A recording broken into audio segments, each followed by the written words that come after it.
Okay, it's time to talk about the Carolina Panthers for our midseason reviews. I have the Panthers all the way up as my 12th team in my power rankings, despite a terrible record. Um, this Panthers team looked the same as they did last year, last week against the Cardinals, which is kind of scary, uh, but they have a long way to go. They're 2-6 and they have some serious questions on this team.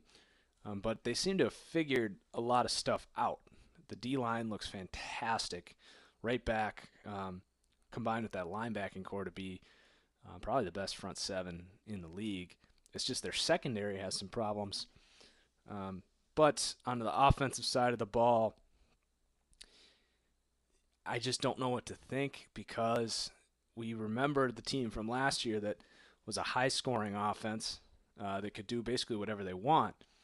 But if you've listened to me talk about Cam Newton and the Panthers, especially before the year started, I warned people that Cam Newton is not as good as we saw last year. They had a ridiculously easy schedule last year. They played pretty much a bottom five defense, it seemed, every single week within that division. They played the AFC South. They played, I believe, the NFC South or the NFC East as well. So just some awful defenses that they were going against last year. And now you see Cam Newton. People are starting to figure him out. He's not a scrambling quarterback. He's not a play extender. He's a guy that's going to sit in the pocket, flat-footed as all hell, and gun it to receivers that have to be open.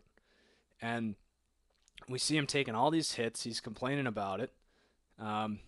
But the reality is he needs to do a better job stepping up in the pocket, extending plays, and doing the things that you expect an elite quarterback to do.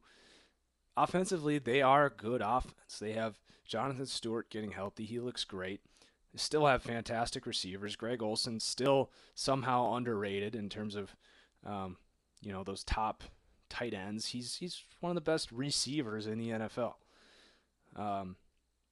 But they have a long way to go. And I think consistency-wise, I don't see them reeling off. They would have to win.